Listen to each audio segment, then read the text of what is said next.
Well, good afternoon. Thank you so much for having me. I want to spend the next 30 minutes kind of sharing with you my thoughts about what I think is going on in the tech industry, and specifically do it from the lens of an application architect and the platform that we all use to build on. Because I think we're at the beginning of what will become the platform that we're all going to use for the next 20 years to build our applications. So let's get started when my clicker turns on.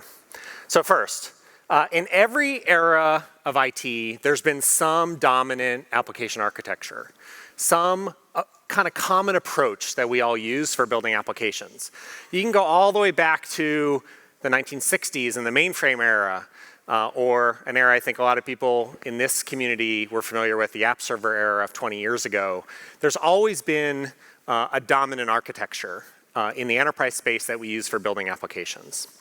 And below that architecture, there's usually a platform whose job is to help us as application developers more quickly, effectively build, deploy, and run our applications.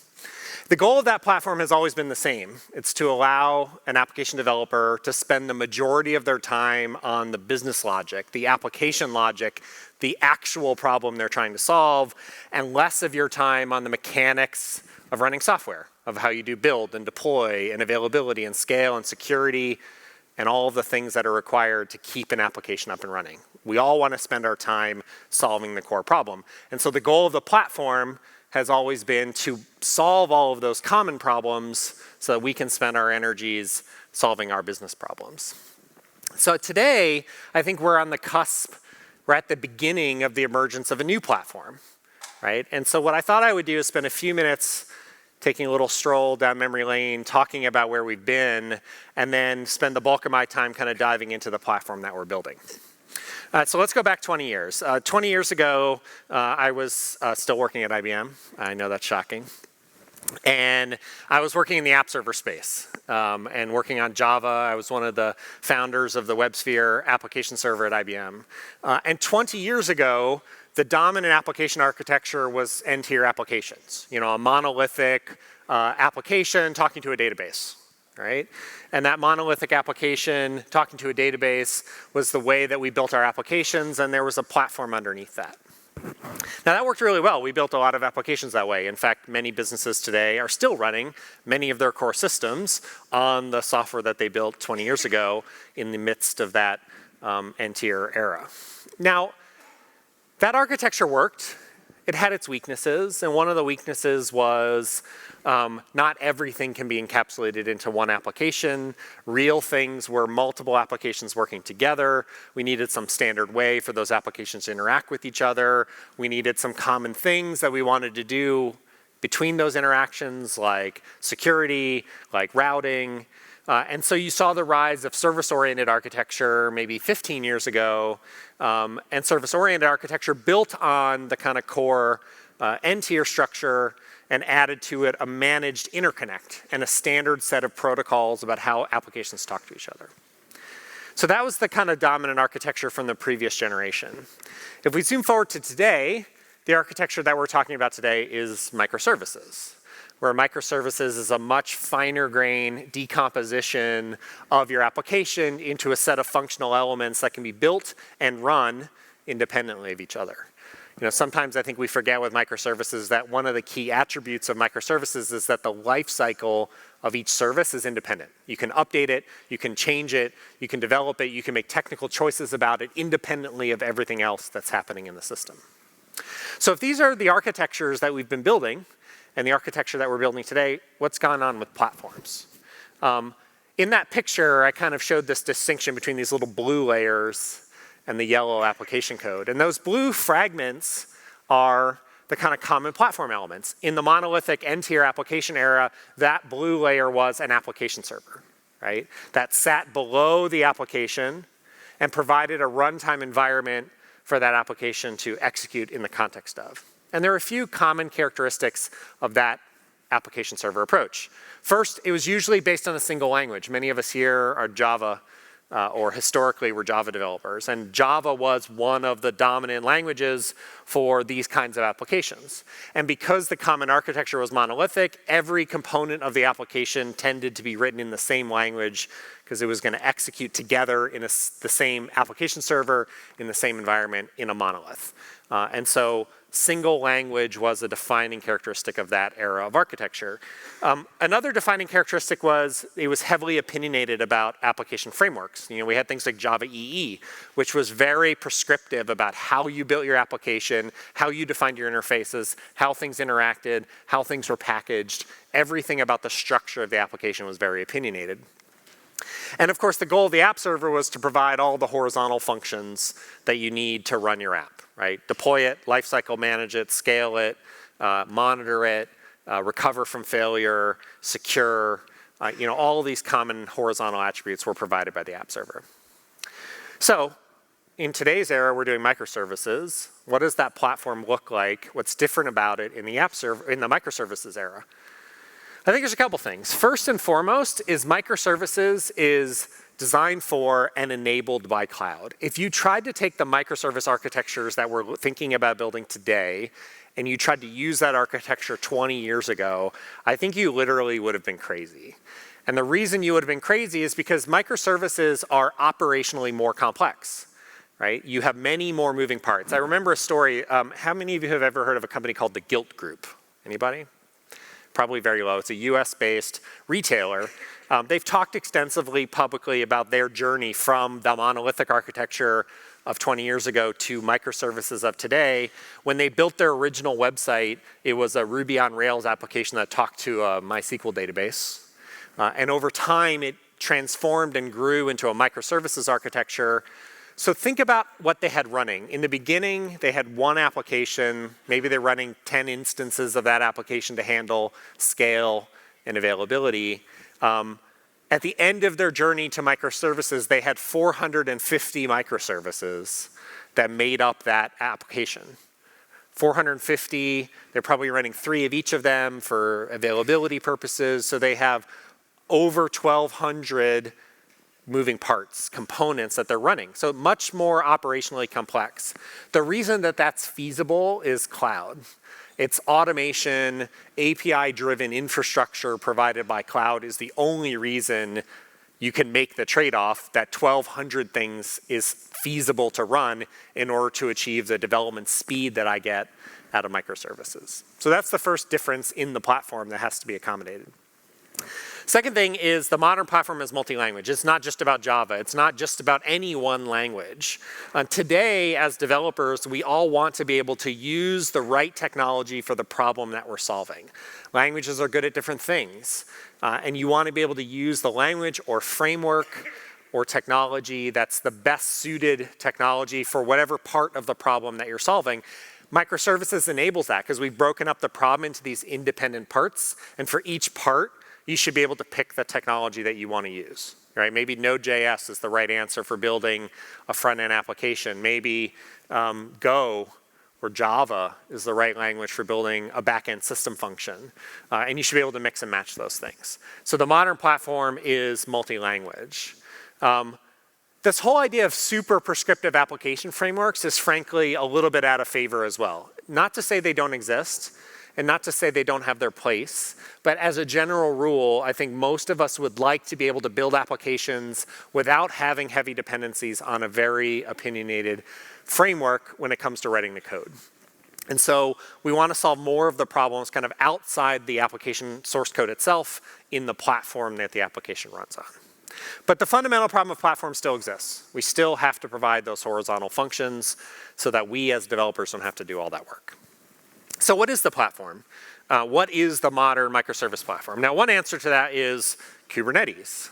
How many of you are using Kubernetes today? Yeah, pretty good percentage of the room. As an industry, over the last couple of years, we have all fundamentally agreed that Kubernetes is the base platform that we're going to use for building applications going forward.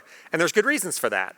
Kubernetes does a lot of things. It does automatic scheduling of my application code onto a collection of infrastructure so it can use physical infrastructure effectively. It does self-healing. In other words, it watches my application, makes sure it stays up, recovers when there's failures, and keeps my application highly available. It manages scaling for me, right? It horizontally scales, or in some cases vertically scales, both the application and the infrastructure underneath it so that I have enough resources to handle the demands on the application.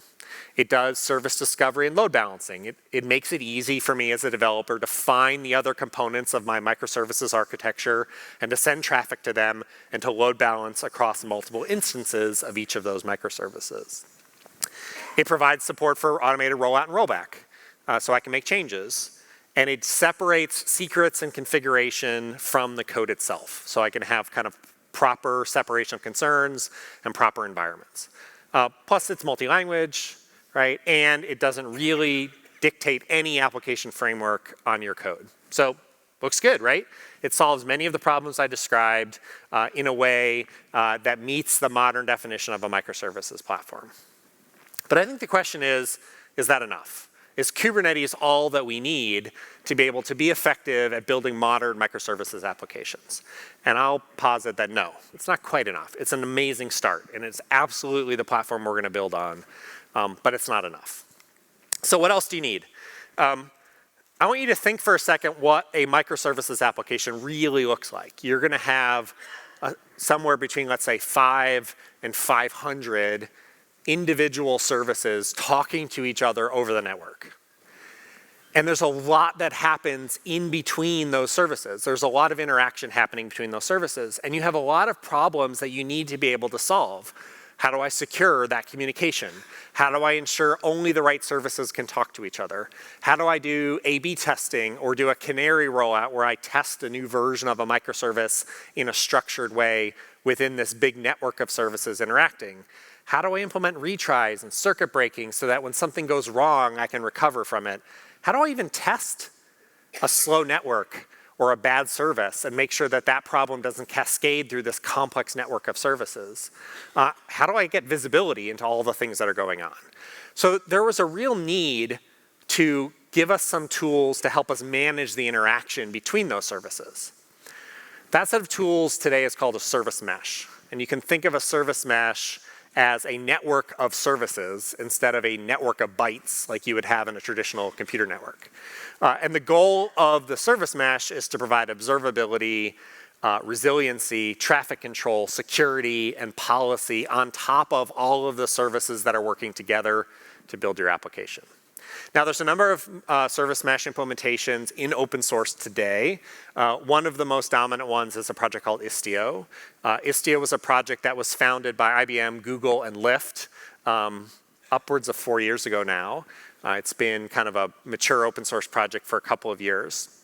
And its goal is to provide, on top of things like Kubernetes, support for connecting, securing, controlling, and observing all of the traffic that happens in between the services in your application. So let me just spend a couple of minutes and just walk you through quickly how Istio works. And we'll start with a system that doesn't have Istio. So here's a simple example. One service talking to another service. So I have a UI service talking to an order service.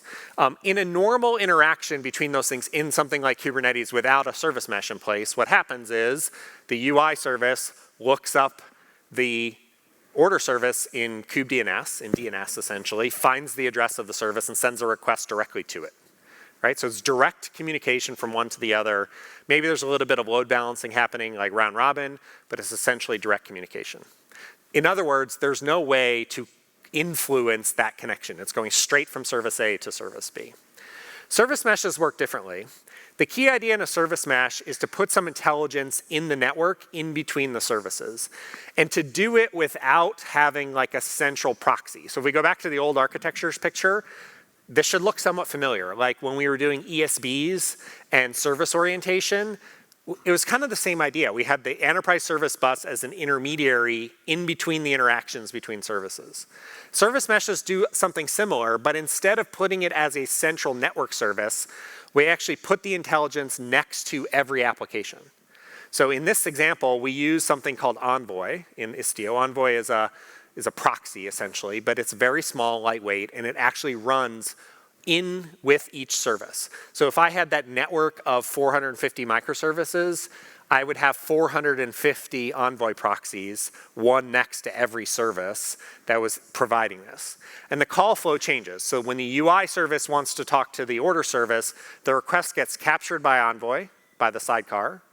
It gets checked against a policy system to see, hey, is that allowed? Is that an allowed request?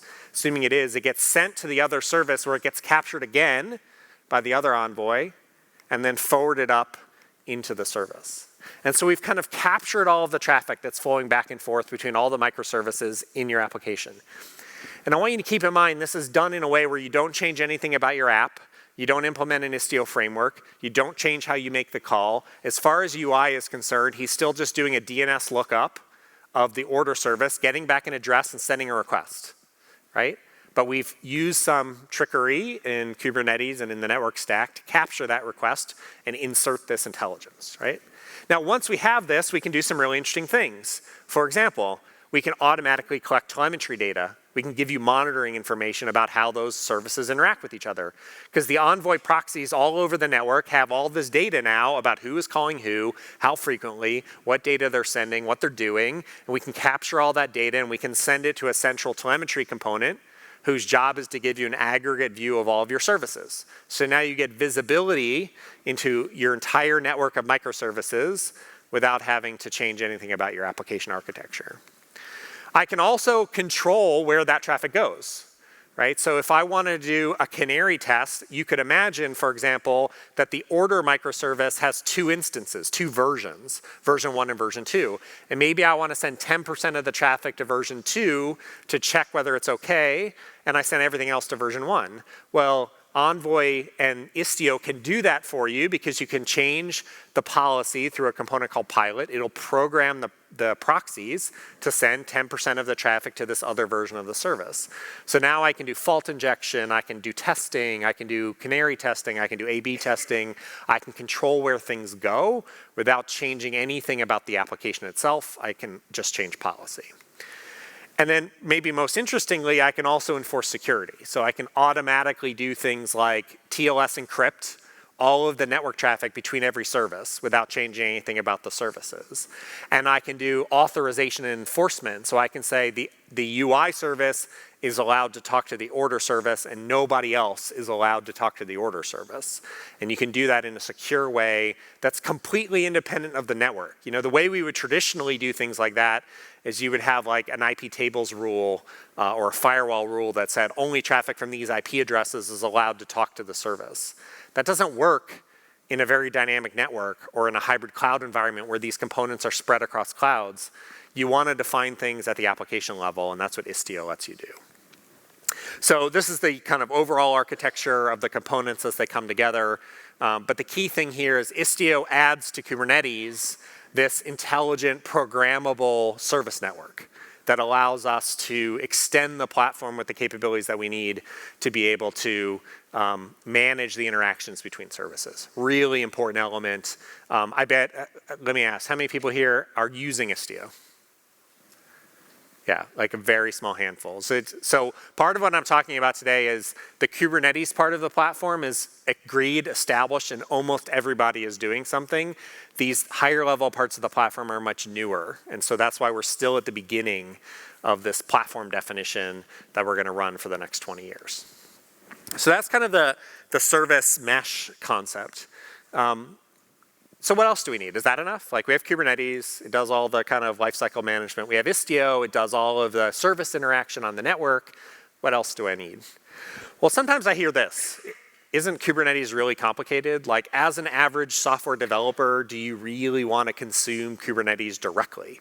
You know, Kubernetes is like pods and namespaces, deployments and services, endpoints. There's all kinds of concepts in Kubernetes. Very flexible, very powerful, but can be complex for some use cases. Some people are like, I just want to push some code.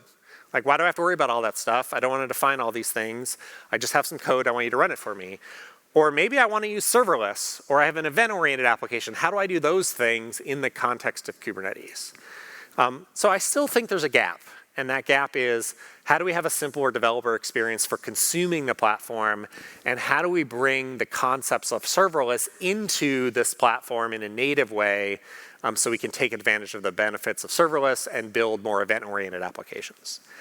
And that's what Knative is about. So Knative is another new project. It was started by Google. It has participation from Red Hat, IBM, Pivotal, many other companies, VMware and others, who are working to build out the Knative open source project.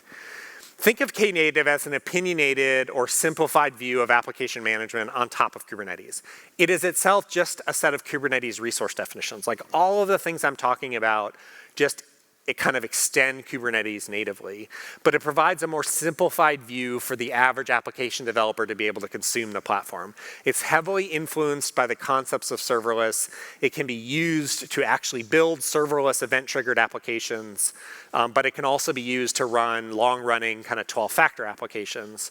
And its goal is to allow the developer to focus on writing code and not on how to configure the platform, all right?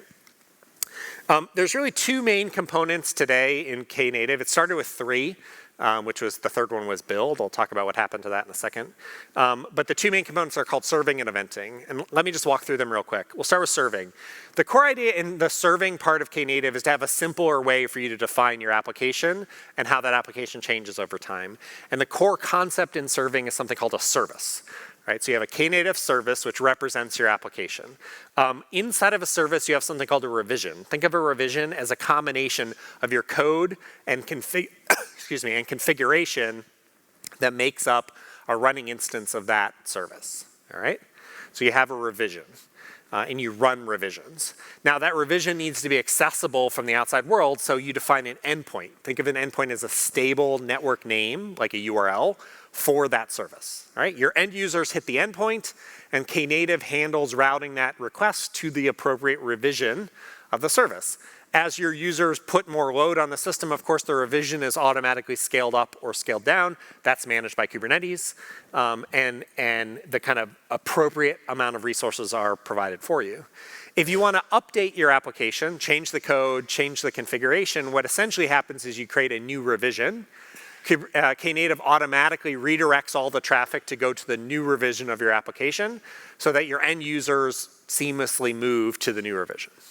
And you can do interesting things, like maybe you want a new revision and you want your testers to be able to test that it works before this happens. Well, you can do that too. You can do that in a couple of ways. You can either define a new endpoint, right? So you can have a special endpoint for the testers that lets them test revision 3, that while all of your real users are still going to the earlier revisions. That's one way you can do it. Another way you can do it is you can do a canary test, like in this example, split the traffic 90-10 between revision 2 and revision 1. To make that happen, Knative leverages Istio, right? So these things all build on each other. It assumes that Istio is there. It assumes that Kubernetes is there. Its goal is to make it easy for you as a developer to take advantage of that. And so you can do canary testing. You can do test revisions. And basically, Knative manages all of this for you. It manages all the Kubernetes resources and all the Istio resources that you need to leverage to make these things happen, so that as a developer, you can just focus on something simple, like I have an app with a config change, and here's the revision. All right, so that's the idea of serving. Within serving today, everything has to be a container image, and everything has to run on HTTP or HTTPS. That will extend over time. Knative supports multi-threading, which is a little bit different than, like, if you think about most serverless platforms, the actual function tends to be single-threaded. In Knative, you can do it either way, which has some nice efficiency advantages. And it's somewhat configurable. You can see on the right there a simplistic example of a service definition in Knative. You can say, here's a service called Echo. It's based on this image. Knative will handle all of the things you need in Kubernetes underneath that. They'll define a pod and a deployment and a service and all of the Kubernetes resources underneath it. So serving is a really important component that makes it easy for developers to consume Kubernetes. It has some interesting features too, like scale to 0. You can have a service that scales all the way down to not running at all, and then scales back up the first time a request comes along, which is not something you can natively do in Kubernetes that Knative adds to the picture. The other important part of Knative is eventing. So think of eventing as a way to standardize how we produce and consume events within the system. It's closely related to another project called Cloud Events, which is a spec for how we start to define common attributes of events between vendors. Because one of the challenges in serverless today is like everyone defines events in a different way, and so there's no portability of code across any environment. That's what Knative eventing and Cloud Events are trying to solve. So you have producers and services.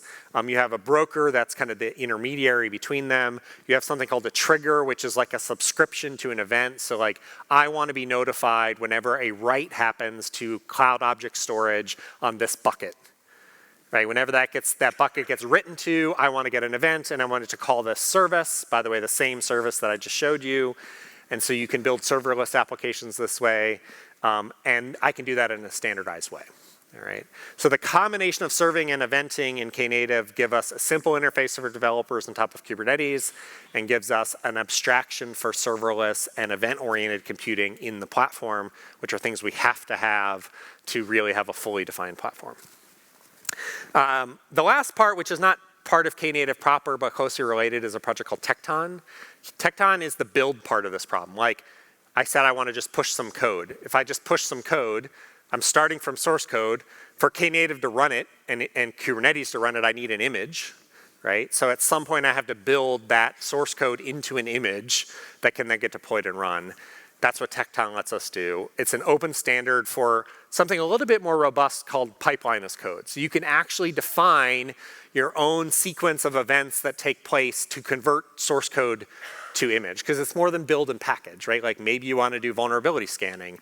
Maybe you want to run a set of unit tests. Maybe there's other things that, you want to run code scanning or do, code completion testing. All those things are steps that you might want in the pipeline between the source code change and the actual running system. Tekton gives us a standardized way to define that, a way that defines pipelines so that they run on top of Kubernetes, so they use the platform itself, right? And they define the pipelines in a way that we can share pipeline definitions, right? So we can actually collaborate together on building standardized build pipelines for different languages, for different frameworks, across cloud environments. Those can all be shared through Tekton in a community-based way. And so it really gives us a powerful platform for standardizing the build part of the problem.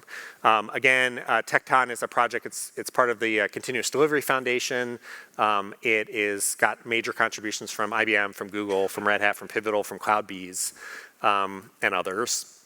And I think it's really the future of how we're going to have a standard platform for the dev pipeline side or the DevOps side of this environment.